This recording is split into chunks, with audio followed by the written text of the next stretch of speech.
My first hunting season, I think I had had my bow for about 6 or 7 months at this point.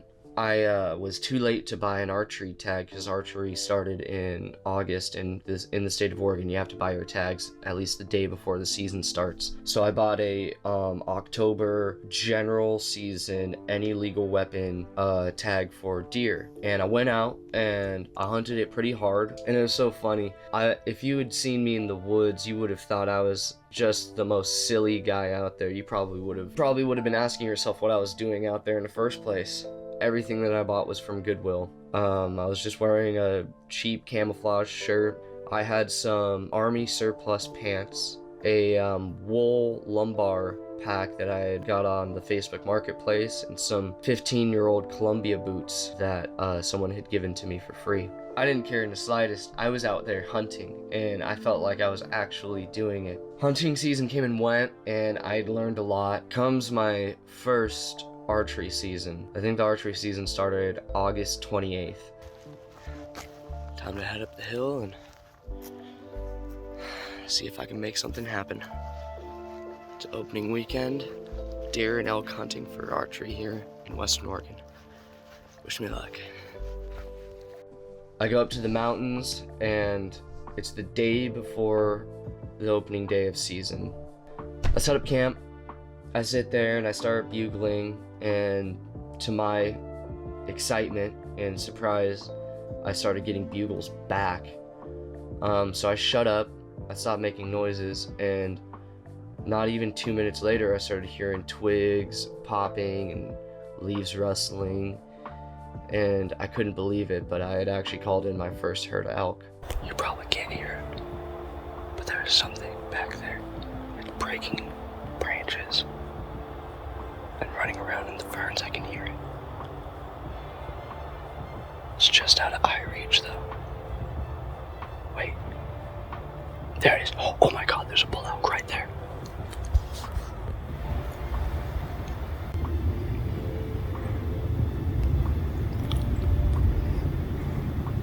He's right there.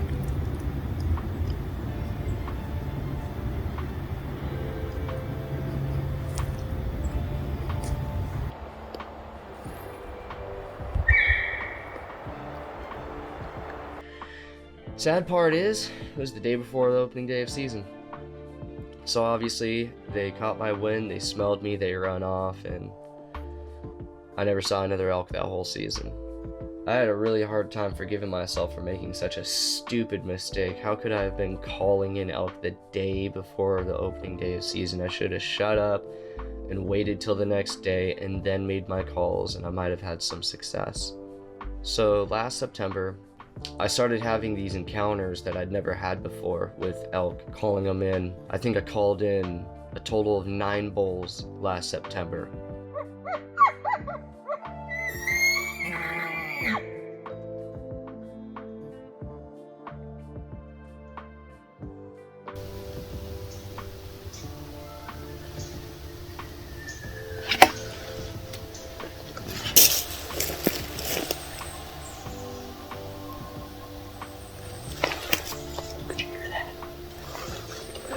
One of which was a really close encounter. I'd called this bull into 40 yards onto a cat road or a logging road up on a mountainside. Good bull, solid 5-point. Problem was there was a tree in the middle of the road that had fallen over, and it was between me and the elk, and the wind switched and he ended up spooking off. After calling in all those bulls and those mistakes, I knew I had some spots pinned down that I knew there was going to be elk in. I knew I was capable of calling them in. I just had to get them to come that extra distance. I had to be at that cutoff point before they got there. I was going to need a little bit of help. So I had my buddy Dakota come help me on a couple hunts. Dakota has hunted his whole life. You know, him and his family have been rifle hunters their whole life. I needed someone to act as a second caller to help me bring an animal to that cutoff point so that we could actually make this happen. So September 23rd, Dakota and I go up into this spot that I'd called elk into previously. It was a normal day. We hunt real hard all day long. It's coming towards the end of the day. It's about 6 p.m. Dakota and I make our way to the top of this hill, and I let off some locating bugles through the timber down into the little valley there to see if I could get an answer. And I did get an answer back, and it was a very motivated bugle. And I looked at Dakota and I was like, that's our bull right there. I know exactly where he is.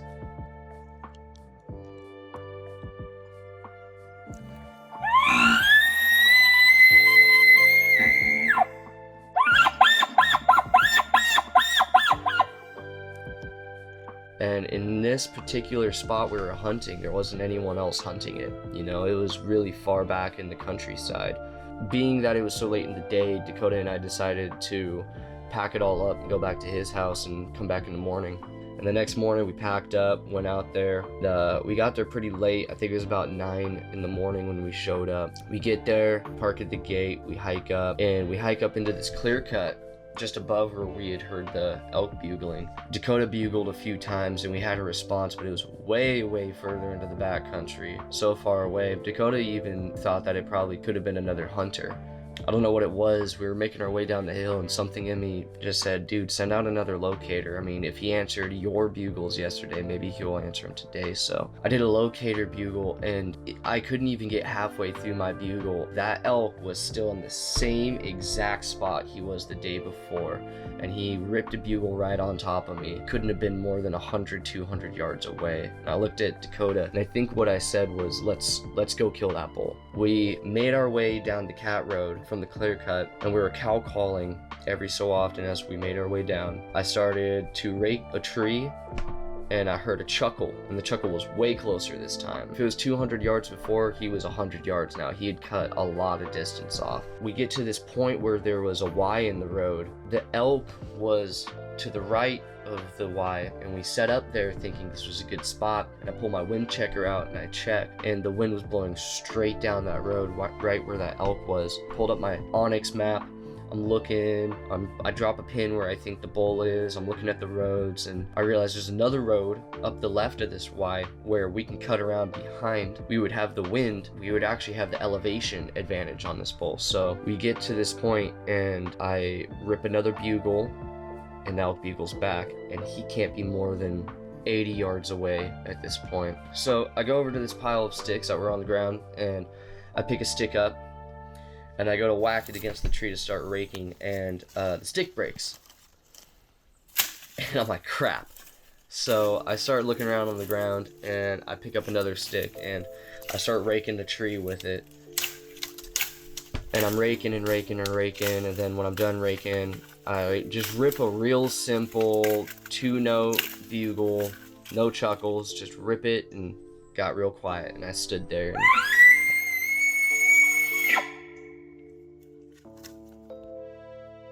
I'm standing there, and right as I'm about to put my reed back in my mouth to make another call, I hear something in the timber to my left snap, and then I start hearing hooves, and they couldn't have been more than 40 yards away. They were right there, and I look at my buddy Dakota. I have this look on my face. I'm like, he's right there. So I did a real crappy chuckle, and I look at my buddy Dakota and I was like, let's get in the timber. We get into the trees.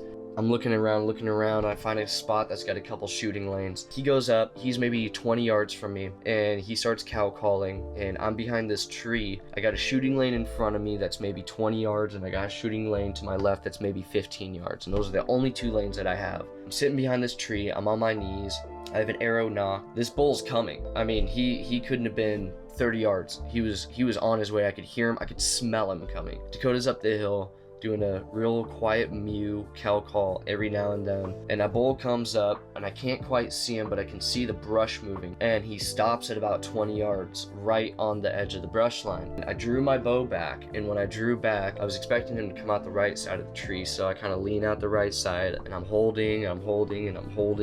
He just stood there for what felt like ever. It was probably maybe 45 seconds to a minute, but to me it felt like 10 minutes. It felt like forever.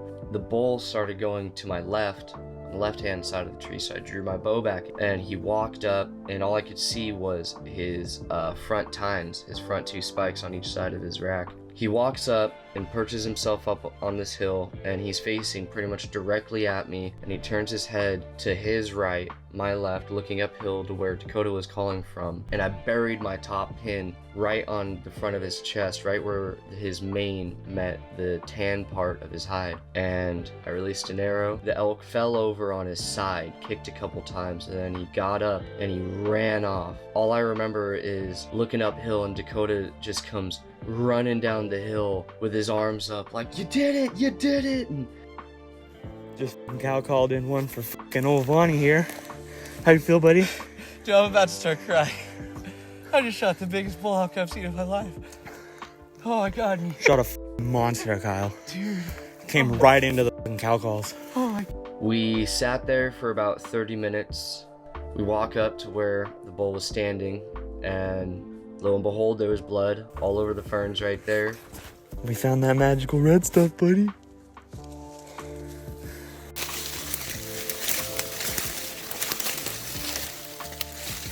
Oh my god, she's gotta be dead.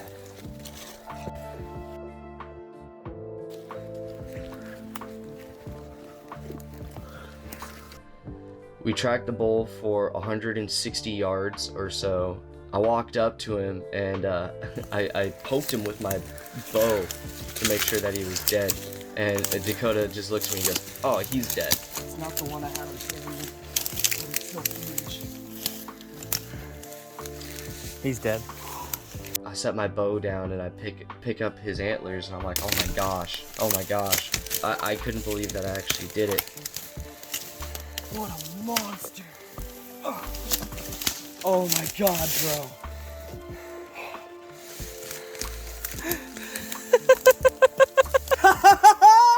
This is my first bow kill. And Dakota said something that I'll remember for the rest of my life. This is a dream come true for me. 1, 2, 3, 4, 5. 6. You got that as a 6? You hang a ring on it, it's a fucking point. It's a 6. I'm holding these antlers from this elk. I'm going, it's a 6x6.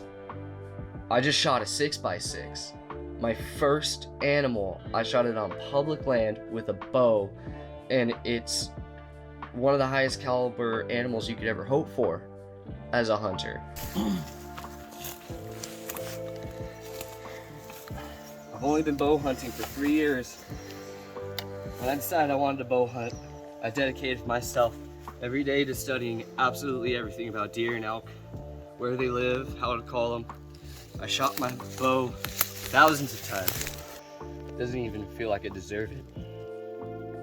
So many fucking hours and sleepless nights went into this. I am the happiest man in the state of Oregon right now. The day before last day of season. I've never killed an animal before. Only fish. I'm a fisherman. I've never shot a deer with my bow. I've never shot anything with my bow. I've never hunted anything successfully, and this is my first bow kill. We took a couple pictures, ran down the hill. Our buddy Kyle showed up, and we went up the hill. He ran up to it, just jumped on the bull and started cutting it up. And we got him all pieced out, put him in game bags. So proud of you. Thank you, man. Like, I'm beyond proud. I'm definitely beyond proud. Are you videoing? Yeah. Oh, Yeah.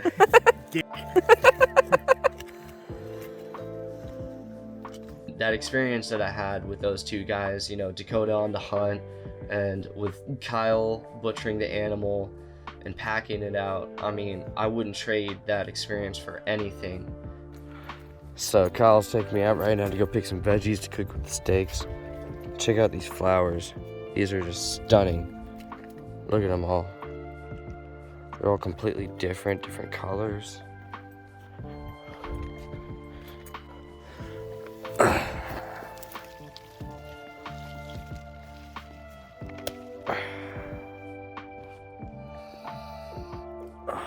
That's awesome. Alright. I see this. you ready for this amazingness? Yeah. Here it let's is. see. Oh my god. Oh my god. Where is the steak? There's elk under that? Look up. Oh my god! Oh my god, that's dripping onto the veggies? Oh man. I really appreciate you guys taking the time to watch this video. I have some other pretty fun videos up if you guys like fishing or camping and stuff like that, and I will be making more videos to come in the future. For now, my name is Vaughn, and that was my elk hunting story.